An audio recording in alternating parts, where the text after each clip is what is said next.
Diputado Montoya, permítame, quiero también recibir las opiniones del diputado Fermín. Él se encuentra en el estado de Zulia, también muy cerca de la frontera con Colombia.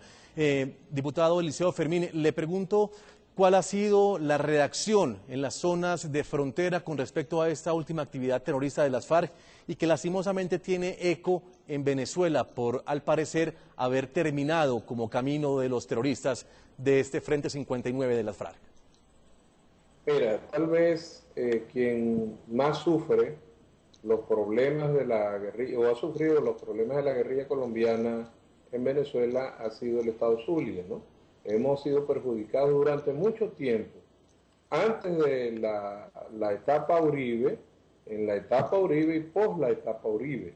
O sea, la guerrilla colombiana ha traído como consecuencia, como se dijo antes, acá en Venezuela, la aparición del secuestro, que era un delito que aquí no se conocía, en toda nuestra zona fronteriza, el abigeato, las enfermedades que han venido a diezmar a nuestros indígenas, la pérdida de la calidad genética de los mismos que estaban aislados en algunas zonas, y para nosotros era importantísimo mantener la pureza genética de nuestros indígenas en la Sierra de Perijá. Bueno, hay un verdadero desastre del cual el gobierno nacional, hablo del nuestro, se ha hecho de la vista gorda, porque en lugar de reclamar a Colombia en el momento que ha debido reclamar una actitud fuerte frente a estos beligerantes de cualquier tipo que están en la frontera con Venezuela, una actitud de colaboración en el momento de la etapa Uribe y una actitud de reclamo fuerte y de sostenimiento de la frontera, en este momento, en ningún momento esto se ha hecho. Muy por el contrario, creo que la pregunta que ustedes están haciendo es si el gobierno nacional ha movido las Fuerzas Armadas Nacionales hacia la frontera para reforzar ese punto. Yo les diría que tomen una alerta.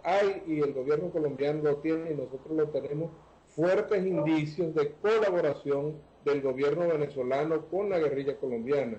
En la población del Cruce era una población dedicada exclusivamente al abastecimiento de los frentes guerrilleros en la zona del Río de Oro. Como estuvimos denunciando esa realidad, el gobierno lo que hizo fue instalar un mercal del lado venezolano donde la guerrilla colombiana se abastece gratis.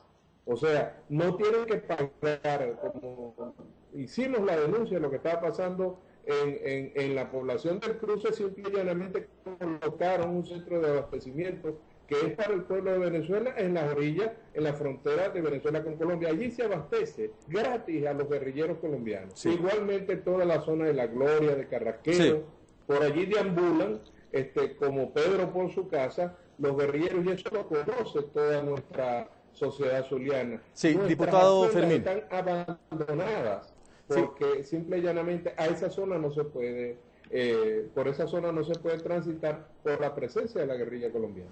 Desde que las relaciones entre Colombia y Venezuela fueron restablecidas, América Latina ha visto cómo los presidentes Juan Manuel Santos y Hugo Chávez se convirtieron en los mejores amigos. Esa cooperación ha permitido la captura de criminales de las FARC en Venezuela y detenciones de narcotraficantes valiosos para los intereses del gobierno bolivariano. Ahora que la organización criminal de las FARC volvieron a atacar en la frontera, tanto colombianos como venezolanos esperan que esos lazos de unión funcionen y sean realmente eficaces y permitan neutralizar la amenaza del grupo terrorista. Hasta el fin del gobierno de Álvaro Uribe Vélez, Colombia sostuvo una turbulenta relación diplomática con Venezuela. Pero fue el gobierno de Juan Manuel Santos, en agosto 10 de 2010, que ambos países restablecieron las relaciones diplomáticas.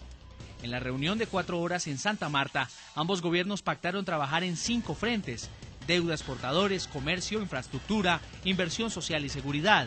Pero sin duda, el tema de la seguridad es el más importante para Colombia y por eso ambos gobiernos acordaron prevenir la acción de grupos ilegales en la zona de frontera. Los siguientes son los hechos claves para entender ese clima de cooperación.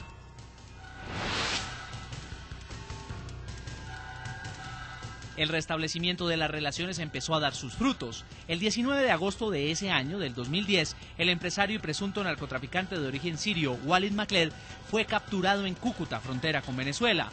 Según la policía de Colombia, Macler suministraba armas al grupo terrorista de las FARC. El presunto narcotraficante fue extraditado a Venezuela el 9 de mayo de 2011, aunque los Estados Unidos también habían pedido que compareciera ante su justicia.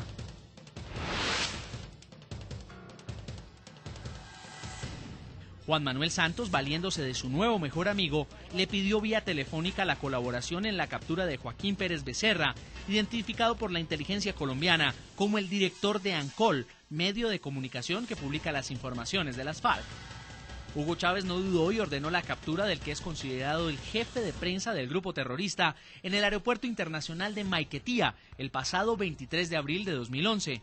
2 días después de su captura, Joaquín Pérez fue extraditado a Colombia.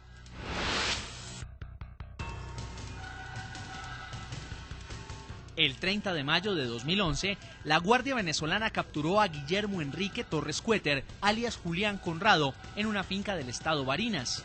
La policía colombiana dijo que Torres Cuéter se había instalado en Venezuela por 8 meses para desarrollar trabajo político en favor de las FARC sobre la plataforma del Movimiento Continental Bolivariano.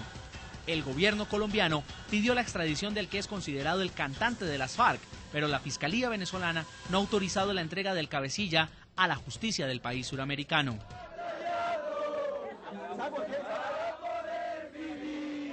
El más reciente encuentro entre los delegados de ambos países, los ministros de Defensa, fue el pasado mes de febrero. Entonces salieron a relucir los presuntos nexos del ministro venezolano Rangel Silva y las FARC. Han lanzado una campaña para tratar de afectar las buenas relaciones sin importarles lo que hay detrás de esas agendas ocultas que apuntan, y lo decimos abiertamente, hacia crear una guerra entre ambos pueblos. Acá hay intereses guerreristas, pero se van a estrellar contra el amor profundo y sublime que tiene Colombia y Venezuela.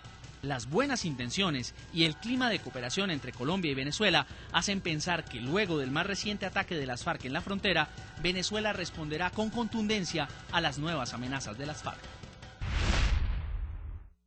En Bogotá, Colombia, doctora Marta Lucía Ramírez, exministra de Defensa. Doctora Marta Lucía, usted está hablando ahora de ese, por lo menos, combinación o por lo menos de entrega de personas que pertenecían a alguna guerrilla de las FARC o del ELN, pero para usted son de muy bajo perfil. Y Colombia sigue esperando todavía al señor Julián Conrado, quien sería de pronto el cabecilla más importante capturado en Venezuela gracias a la información y a la inteligencia de la policía colombiana.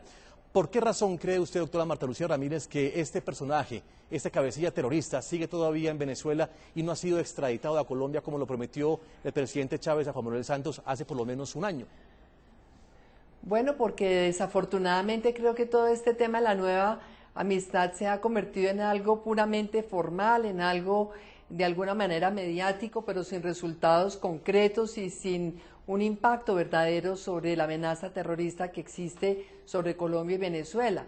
Vemos que Colombia extraditó, por ejemplo, al señor Baclet, que era una persona clave, que tenía mucha información, por ejemplo, sobre el narcotráfico, que no es un tema aislado, es un tema directamente relacionado con el terrorismo, porque uno de los elementos fundamentales para poder acabar el terrorismo es acabar sus fuentes de financiación, y la principal fuente de financiación del terrorismo es el narcotráfico, y vemos entonces la asimetría que existe entre el comportamiento de Colombia, que entrega con muchísimos cuestionamientos a esta persona que tenía mucha información sobre el narcotráfico, y en cambio no hay realmente esa reciprocidad para con Colombia, como tampoco la ha habido con personas de más alto nivel que están allá en Venezuela, que han estado entrando y saliendo seguramente, y sobre las cuales realmente estaría de verdad a prueba esa verdadera cooperación, porque le voy a decir con muchísimo respeto, es que los mandatarios no pueden tener ni amigos personales ni enemigos personales cuando se trata de asuntos de Estado.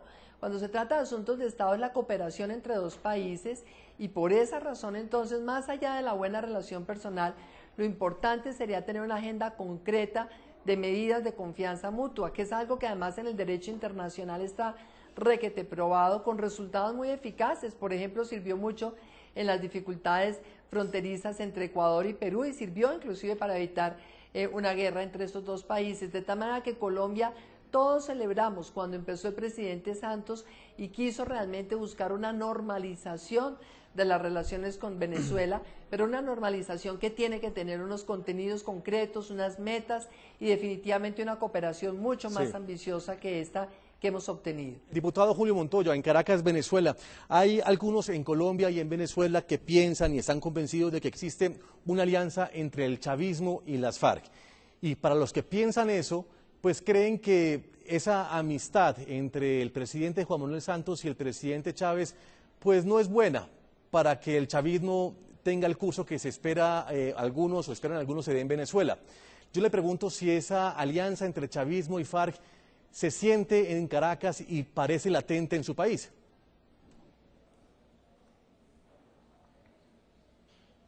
Sin duda alguna hay una relación política de lo que se conoce como chavismo con la FARC. Eso ha sido público y notorio. Hasta hace muy poco se inauguró en Caracas una plaza que le dieron el nombre de Marulanda, en un acto político donde acudieron diputados de la Asamblea Nacional Venezolana que son militantes del Partido Socialista Unido de Venezuela, es decir, del chavismo. Tienen un director político encargado de las relaciones con la FARC, que fue exministro de Relaciones Interiores. El presidente Chávez, el argumento que ha utilizado para no reunir el COPIAF y el Conbifrón es precisamente su relación con la FARC. Es decir, que Venezuela no puede reunir el COPIAF y el Conbifrón porque es meterse en el conflicto interno entre la FARC y el Estado colombiano. Nuestra propuesta es que la relación es con el Estado colombiano y no en el cálculo político de un aliado ideológico. Eso es evidente. En Venezuela opera la FARC.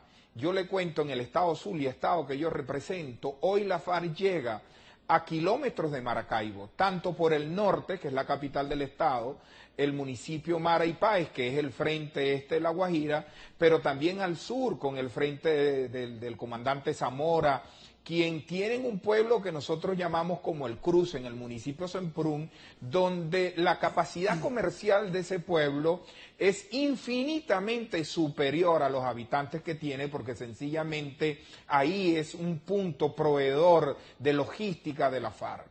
Esta situación se sigue presentando en todo el corredor fronterizo en Venezuela y Colombia. Si no existiese esta relación ideológica, política y de amistad del gobierno del presidente Chávez con la FARC, entonces lo pueden demostrar muy fácil. La demostración es: vamos a habilitar, vamos a acelerar las conversaciones con el Estado colombiano para reunir todas las comisiones binacionales de cooperación internacional en lo militar, en lo comercial, en lo político y en desarrollo fronterizo. Sí. Mientras eso no se haga, estamos hablando de puro ejercicio de retórica, demagogia y de una relación personal de Santos con Chávez que, a mi manera de ver, defiende los intereses comerciales de algunas empresas colombo-venezolanas, pero no atiende el problema de toda la población que está en este eje fronterizo. Diputado Montoya, ¿usted cree que le llegó la hora al presidente Chávez de responder lo que muchos en su país están pidiendo y la mayoría de colombianos están exigiendo, que es por lo menos operaciones ofensivas contra las FARC en las zonas de frontera? ¿Le llegó la hora al presidente Chávez de demostrar que está en contra de las FARC en territorio venezolano? Sin duda alguna. En mi país ha aumentado el secuestro, ha aumentado la extorsión, ha aumentado el crimen, y eso lleva el nombre de la FARC por lo general. No solo le llegó el tiempo al presidente Chávez de demostrar que no está ideológicamente ni apoyando ni armando a la FARC, sino también le toca el tiempo al presidente Santos de transformar ese ejercicio de retórica, de esa diplomacia extraña que ahí tiene, y exigir inmediatamente acciones concretas, bilaterales, para poder atender este crimen que está ocurriendo en el eje fronterizo. Mientras, si eso no ocurre, seguirá ocurriendo esto. Atacarán, como ocurrió con estos soldados colombianos que están en el resguardo de los oleoductos que están en la frontera, atacarán al ejército colombiano y se vendrán a territorio venezolano a resguardarse. Esa es una realidad que está en Colombia, pero ellos atacan al ejército colombiano, sabotean la actividad comercial en Colombia, pero de este lado extorsionan, secuestran, asesinan a venezolanos, y nos hemos convertido, después del narcotráfico, en la segunda fuente de financiamiento de la FARC a través de la extorsión y el secuestro en Venezuela. Hacemos una pausa en la noche. Cuando regresemos hablaremos de los ministros de Defensa de Colombia y de Venezuela, quienes son hoy los responsables de sacar las FARC de la frontera común. Ya lo vemos.